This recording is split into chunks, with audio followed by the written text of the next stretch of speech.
दोस्तों जय गुरुदेव। दोस्तों एक बार एक लड़का अपने पिताजी के पास जाता है और पिताजी से बोलता है, पिताजी मेरे सारे दोस्त मुझे बोलते हैं कि तेरी औकात क्या है, तेरी अहमियत क्या है, कृपया बताएं मेरी अहमियत क्या है।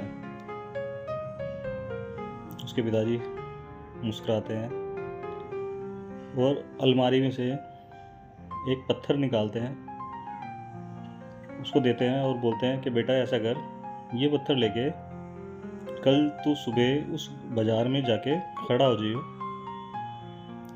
किसी से कुछ बोलना नहीं है तुझे। इस पत्थर के लिए कोई तुझसे पूछे कि इस पत्थर की कीमत क्या है, तो तूने सिर्फ 2 उंगलियां ऐसे दिखानी है। तूने सिर्फ 2 उंगलियां दिखानी है। अगले दिन वो लड़का सुबह नहा धो के सुबह सुबह ही उस बाज़ार में जाके खड़ा हो जाता है।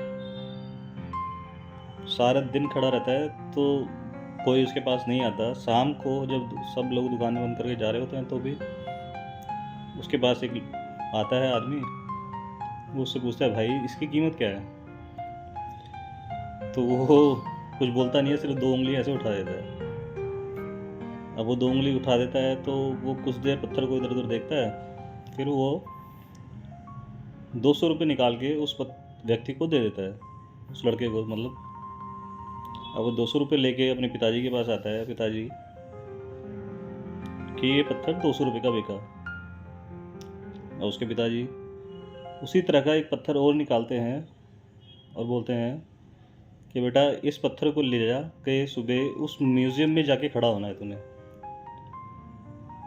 उस म्यूज़ियम में भी तूने किसी से कुछ बोलना नहीं है। कोई तेरे से इस पत्थर की कीमत पूछे तो तब भी तूने सिर्फ ऐसे 2 उंगली उठानी है।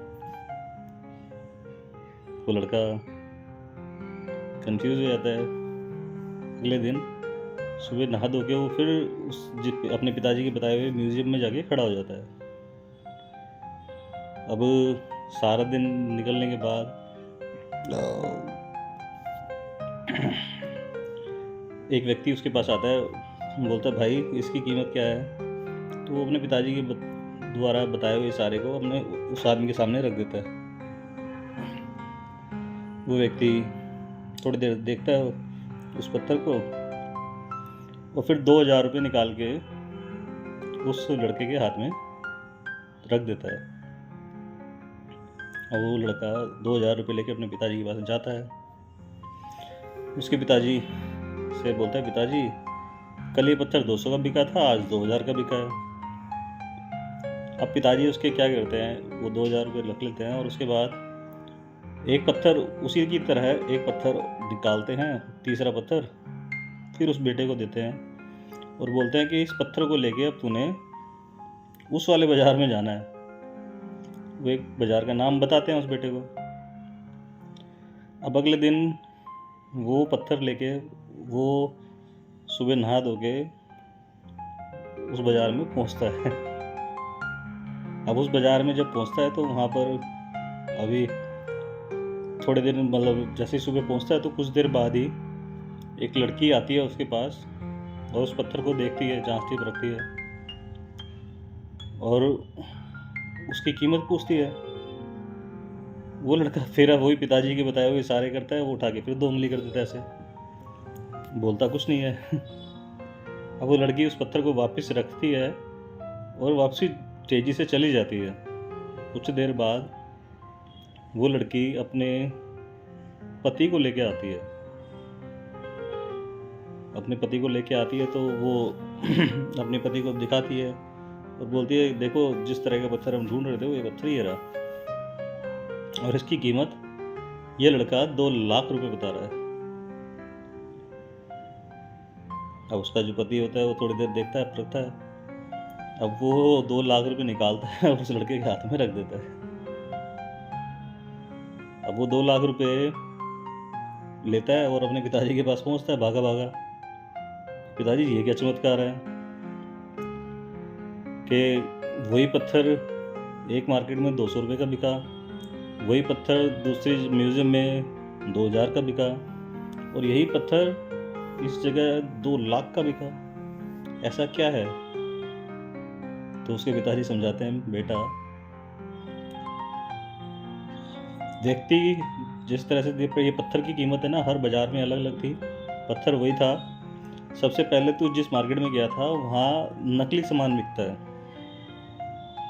वहाँ हर कोई डुप्लीकेट सामान बेचता है, इसलिए वहाँ इस पत्थर की कीमत 200 रुपये थी, क्योंकि वहाँ किसी को परख नहीं थी, हर कोई सोचता है कि नकली है। दूसरी जगह जब तू म्यूज़ियम में इस पत्थर को लेके गया था तो वहाँ हर कोई उस पत्थर की कीमत उनको नहीं पता थी, वो सिर्फ सजाने के रूप में लोग बाग उस जगह से उस पत्थर को लेके गए थे और अपने घर में जाके उन्होंने सजाना है उस पत्थर को। और तीसरी जगह जहाँ तो खड़ा था वो लोग उस पत्थर की कीमत जानते हैं, वो इसीलिए उस जगह जाके वो पत्थर 2 लाख रुपए का बिका। अब यही पत्थर है तो पत्थर, लेकिन इंसान भी ऐसा ही है। इंसान अगर किस तरह के लोगों में बैठता है उसकी कीमत उसी तरह से आगे जाती है। तू अगर इसी तरह के गली कूचे के लड़कों के साथ या आवारा लड़कों के साथ घूमेगा फिरेगा तो वहाँ तेरी कीमत उसी हिसाब से होगी, और अगर तू अच्छे लोगों में उठेगा बैठेगा तो वहाँ कीमत तेरी अलग होगी, तेरी अहमियत। यही इस कहानी का सार है कि व्यक्ति की कीमत उसके आसपास के लोगों के, उसके माहौल को देख के तय होती है। जय गुरुदेव।